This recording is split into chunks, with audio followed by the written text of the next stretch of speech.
વિદ્યાર્થી મિત્રો, વિવેકાનંદ ક્લાસીસની YouTube ચેનલમાં આપનું હાર્દિક સ્વાગત છે।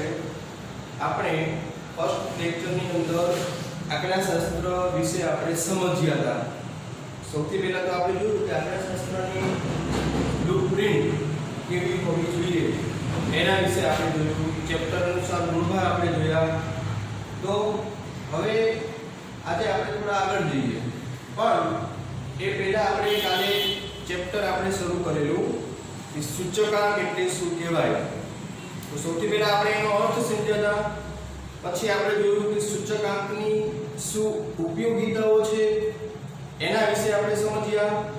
ત્યાર પછી આપણે એ જોયું કે સૂચકાંક માટે કોઈ ભૂતકાળનું વર્ષ હોવું જોઈએ, બરાબર। આપણે સૂચકાંકનો અર્થ કેવો આપણે કરેલો કે ભૂતકાળની ચલ કિંમતને ચાલુ વર્ષ સાથે સરખાવવાથી જે ટકાવારી ફેરફાર થાય તે દર્શાવતું માપ એટલે સૂચકાંક। એટલે સૂચકાંકના અર્થ ઉપરથી આપણે સમજી શકીએ કે સૂચકાંક માટે ભૂતકાળની કોઈ પણ કિંમત હોવી જરૂરી છે। પછી આપણે એ પણ સમજ્યા હતા કે ભૂતકાળનો વર્ષ પસંદ કરવા માટે બે રીતો આપણને મળે છે। પહેલી રીત કે અચલ આધારની રીત, બીજી રીત પારંપરિક આધારની રીત। આપણે એના વિશે પણ સમજ્યા હતા। તો અચલ આધારની રીત એટલે શું? તો અચલ આધારની રીતની અંદર જે વર્ષની સરખામણી આપણે કરવાની હોય એમાં ભૂતકાળનું વર્ષ સ્થિર રહેતું હોય છે, બદલાતું નથી, એટલે જ આપણે એને અચલ આધારની રીત કહીએ છીએ। તો પારંપરિક આધારની રીતમાં શું હોય? તો કે એમાં ભૂતકાળનું વર્ષ બદલાતું હોય છે। સમજી લો કે 2018 નો સૂચકાંક મેળવવાનો હોય તો ભૂતકાળનું વર્ષ 17 લેવાનો, 2020 નો સૂચકાંક મેળવવાનો હોય તો ભૂતકાળનું વર્ષ 2019 લેવાનું। પારંપરિકમાં વર્ષ બદલાતું રહેશે, જેના વિશે આપણે કાલે સમજેલા। પછી આપણે જોયું સૂચકાંકની ઘણી બધી ઉપયોગિતા છે। કોઈ એક ફિલ્ડની અંદર સૂચકાંક નથી, બરાબર। સૂચકાંક દેશની અર્થતંત્રને સમજવા માટે દરેક ફિલ્ડમાં ઉપયોગી માપ છે। સરકારને, ઉદ્યોગપતિને, અર્થશાસ્ત્રીઓને જેઓ દરેકને સૂચકાંક ઉપયોગી બની શકે છે। તો આજે હવે આપણે સૂચકાંકના સૂત્રો વિશે સમજીએ। કેટલા સૂત્રો છે, કયા સૂત્રથી કઈ રીતે આપણે દાખલો કરી શકીએ એના વિશે આપણે સમજીએ। તો સૌથી પહેલા પ્રથમ સૂત્ર અચલ આધારની રીતે સૂચકાંક। તો સૌથી પહેલા સૂચકાંક એટલે I મતલબ ઇન્ડેક્સ નંબર, જેનું સૂત્ર છે ચાલુ વર્ષની ચલ કિંમત છેદમાં આધાર વર્ષની ચલ કિંમત ઇન્ટુ 100। હવે આપણે સમજીએ કે આધાર વર્ષ આપેલું હોય એ આપણે લઈ શકીએ। અમુક દાખલાની અંદર આધાર વર્ષ આપેલું હોતું નથી, તો આપણે શું કરવાનું? તો પ્રથમ જે વર્ષ આપેલું હોય એને જ આપણે આધાર વર્ષ ગણવાનું। સમજી લો, ઉદાહરણ દ્વારા આપણે સમજીએ। દરેક સૂત્રને આપણે ઉદાહરણથી સમજતા જઈશું। અહીંયા આપણે જોઈ શકીએ છીએ કે વર્ષ તો કોઈ પણ તારીખ મૂકું છું, 2016, 2017, 18, 19, 20 કોઈ પણ વસ્તુના ભાવ મૂકીશ, જે પણ કાલ્પનિક હશે, 50, 54, 60, 70, 90। હવે સમજી લો, આપણે અચલ આધારની રીતે આપણે સૂચકાંક મેળવવો હોય તો આપણી પાસે કોઈ પણ આધાર વર્ષ આપેલું હોવું જોઈએ। સમજી લો કે 2011 આપેલું છે, ત્યારે ભાવ 20 રૂપિયા હતા। હવે આપણે અચલ આધારને રીતે આપણે સૂચકાંક મેળવવો હોય તો 2011 આધાર વર્ષ ફિક્સ છે, જેની સરખામણી આપણે 16, 17, 18, 19 સાથે કરી શકીએ. એટલે 50/20 ગુણ્યા 100 આન્સર જે બી મળે 54/20 ગુણ્યા 100 60/20 ગુણ્યા 100. હવે તમે જોઈ શકો છો કે આધાર વર્ષ બદલાતું નથી, એટલા માટે એને અચલ આધારની રીત કહેવામાં આવે છે.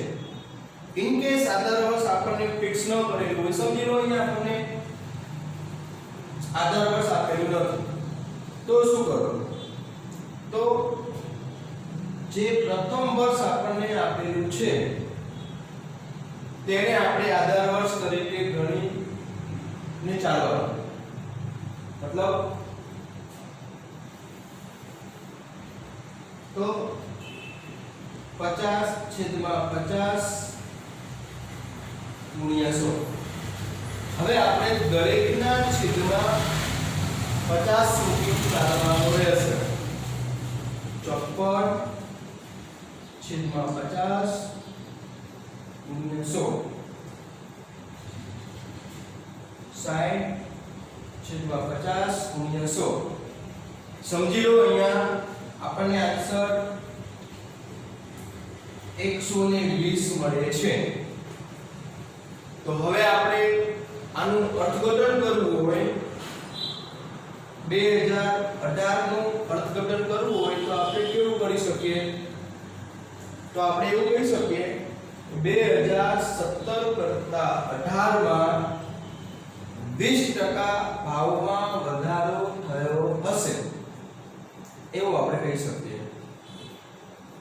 સૂચકાંક જે બી 100 ઉપર જશે એમાં વધારો થયો હશે, 100 થી ડાઉન થશે તો એમાં ઘટાડો થયો હશે. સમજી લો કે હું અહીંયા ચેન્જ કરું છું કે અહીંયા હું 40 મૂકું છું, તો 40/60 ગુણ્યા 100 સમજી લો 50 કરીએ. હવે આમાં આપણને જવાબ શું મળશે? તો કે 80 મળશે. હવે આપણે આનું અર્થઘટન કરવું હોય તો કેવું કરી શકીએ? તો કે 2018 કરતા 19 માં 20% ભાવમાં ઘટાડો થયો હશે. 100 થી ડાઉન થયું મતલબ ઘટાડો, 100 થી ઉપર ગયું મતલબ વધારો. ચલો ફર્સ્ટ મેથડ સમજાઈ ગઈ. હવે સેકન્ડ મેથડમાં જઈએ. પારંપરિક આધારે સૂચકાંક, તો એનું સૂત્ર છે ચાલુ વર્ષની ચલ કિંમત છેદમાં આગળના વર્ષની ચલ કિંમત ગુણ્યા 100. હવે આપણે જોઈએ કે પ્રથમ વર્ષ માટે આગળનું વર્ષ આપેલું હોતું નથી. તો પ્રથમ વર્ષ માટે આગળનું વર્ષ ન હોય તો મેં તમને અહીંયા કહી દીધું કે શું કરવાનું? તો કે પ્રથમ વર્ષે સૂચકાંક 100 મૂકો. ચલો હવે એના વિશે આપણે સમજીએ.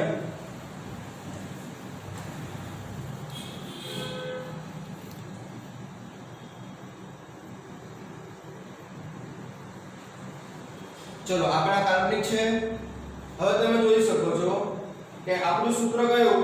ચાલુ વર્ષની ચલ કિંમત છેદમાં આગળના વર્ષની ચલ કિંમત ગુણ્યા 100. ચલો હવે હું એમ પૂછું કે ચાલુ વર્ષની ચલ કિંમત તો કે 50, આગળના વર્ષની ચલ કિંમત તો કે આપેલી નથી. તો આગળના વર્ષની ચલ કિંમત નથી તો આપણે અહીં કોઈ પણ આંકડો કાલ્પનિક મૂકી શકતા નથી. તો શું કરવાનું? મેં તમને અહીંયા સમજાવેલું કે પ્રથમ વર્ષે સૂચકાંક 100 મૂકી દો. તો અહીંયા આપણે સૂચકાંક 100 મૂકી દઈએ. હવે આપણે આગળ જઈએ. 2017 54/20 છેદમાં 50 ગુણ્યા 100. હવે અહીંયા આપણને જવાબ મળે તો કે 108. આપણે આગળનો વર્ષ 50 છે જે અહીંયા છેદમાં મૂકી શકીએ. 108 નો મતલબ તો કે 8% ભાવમાં વધારો થયો એવું આપણે કહી શકીએ. હવે આપણે 2018 માં જઈએ 60/54 ગુણ્યા 100 આન્સર જે બી આવે. પછી 2019 માં જઈએ 70/60 ગુણ્યા 100. હવે તમે સમજી શકો છો કે દરેક સૂચકાંકની અંદર આપણે આગળનો ચલ કિંમત ધ્યાનમાં લેવામાં આવશે. પ્રથમ વર્ષે આપણને આગળનો વર્ષ આપેલું નથી તો સૂચકાંક 100 મૂકો. ચલો આટલું યાદ રાખવાનું. હવે આપણે ત્રીજા સૂત્ર તરફ જઈએ. તો ત્રીજું સૂત્ર આપણું અચળ આધારના સૂચકાંકને પારંપરિક આધારના સૂચકાંકમાં ફેરવવાની રીત. મતલબ અહીંયા આપણને કોઈ ચલ કિંમત નહીં આપેલી હોય, અચળ આધારના સૂચકાંક આપેલા હશે જેને આપણે પારંપરિકમાં કન્વર્ટ કરવાના છે. મતલબ અહીંયા ભાવ નથી. સમજીએ.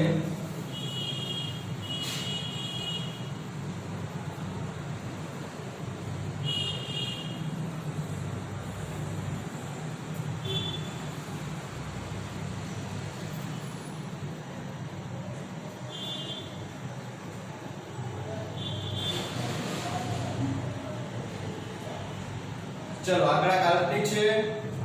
હવે આપણે જોયું કે અચળ આધારના સૂચકાંક આપેલા છે. આ આપણી રકમ છે, સમજી લો. હવે આપણે અચળ આધારના સૂચકાંકને પારંપરિકમાં કન્વર્ટ કરવા છે.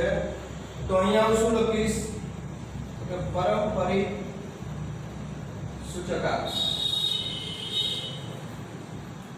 સૂત્ર કયું તો કે ચાલુ વર્ષની ચલ કિંમત છેદમાં આગળના વર્ષની ચલ કિંમત ગુણ્યા 100. તો હવે આપણે સૂત્ર પ્રમાણે જઈએ. ચાલુ વર્ષની ચલ કિંમત 120, આગળના વર્ષની ચલ કિંમત તો કે આપણી આગળના વર્ષનો સૂચકાંક તો કે આપેલો નથી. તો શું કરવાનું? ગમે તે આગળ તો મૂકી શકાતો નથી. તો મેં તમને અહીંયા પણ સમજાવ્યું કે જ્યારે સૂચકાંક ન હોય તો તમે સુધારી શકો. તો અહીંયા આપણે શું કરીશું? આગળના વર્ષનું સૂચકાંક નથી તો સુધારો. પ્રથમ વર્ષે 120, પછી હવેના વર્ષ માટે કોઈ પ્રશ્ન નથી. હવે આગળના દરેક વર્ષ માટે પહેલાનો વર્ષ આપણને આપેલું છે જ. તો હવે અહીંયા આપણે કહી શકીએ 132/120 ગુણ્યા 100. આન્સર જે બી મળે 140 132 100 આન્સર જે બી મળે. બરાબર. તો આપણે આ રીતમાં સમજી લઈએ. જો આપણે સૂચના તો અહીંયા આપી દીધી કે પ્રથમ વર્ષ માટે આગળના વર્ષનું સૂચકાંક આપેલો નથી, તેથી સૂચકાંક 100 મૂકો. આ સૂચના ઉપર ફોકસ કરવાનું. દરેક જગ્યાએ હું તમને નોંધ મૂકું છું કે દરેક જગ્યાએ નોંધ તમારે ધ્યાનમાં રાખવાની. ચલો હવે આપણે ચોથી મેથડ તરફ જઈએ. તો મેથડનું નામ તો કે પારંપરિક આધારના સૂચકાંકને અચળ આધારના સૂચકાંકમાં ફેરવવાની રીત. તો અહીંયા આપણે રકમ કેવી આપેલી હશે તો કે જે અચળ સૂચકાંક છે એની જગ્યાએ પારંપરિક સૂચકાંક આપેલા હશે. હવે આપણે એને અચળમાં કન્વર્ટ કરવા છે.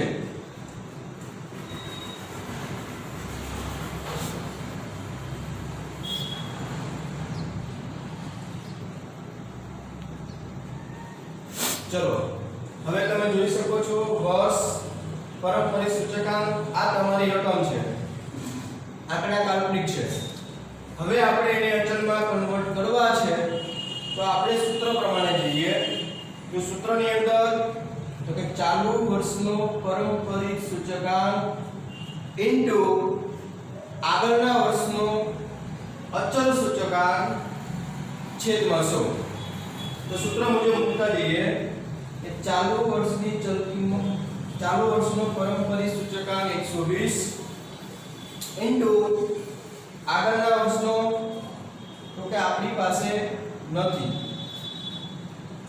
ન હોય તો સૂચકાંક શોધાવી શકીએ, છેદમાં 100 તો આવે જ છે એટલે પ્રથમ મળશે 120. આગળ જઈએ 132 ગુણ્યા આગળના વર્ષનો, તો કે 120 ઇન્ટુ 100. હવે આપણે આગળના વર્ષનો 120 આપણે કઈ રીતે મૂકો, ક્યાંથી લીધા 120? તો ઘણા વિચારતા હશે કે આપણે અહીંથી લઈએ છીએ, તો ખોટું છે. આ કયો સૂચકાંક છે? પરંપરા. આપણે કયો લેવાનો? અચળ. તો અચળ આધારનો સૂચકાંક ક્યાંથી મળે? તો કે અહીંયા આપણે મેળવીએ છીએ, જોઈ શકો છો. એટલે આ લેવાનો. પછી આપણે જોઈએ 140 છેદમાં 100 લેવાનો ક્યાંથી? તો કે જે સૂચકાંક આપણને મળે એ લેતું જવાનું. ખાસ ધ્યાન રાખજો, ઘણી બધી વખત અહીંથી ભૂલ થતી હોય છે. તમે આ સૂચકાંક લઈ લેશો તો ખોટું પડશે, એટલે ખાસ ધ્યાન રાખજો. એક વખત એવું બનેલું કે 100 માર્ક્સના પેપરની અંદર ખાલી એક વિદ્યાર્થીને અહીંયા એક જ ભૂલ હતી, તો એના ડાયરેક્ટ 2 માર્ક કપાયા હતા. એટલે ખાસ ધ્યાન રાખવાની. એટલે દરેકમાં આપણે જ્યારે દાખલા ગણીશું ત્યારે આપણે એરા કરતા જઈશું. ચલો 4 સૂત્રો શીખ્યા. હવે આપણે પાંચમું સૂત્ર જોઈએ.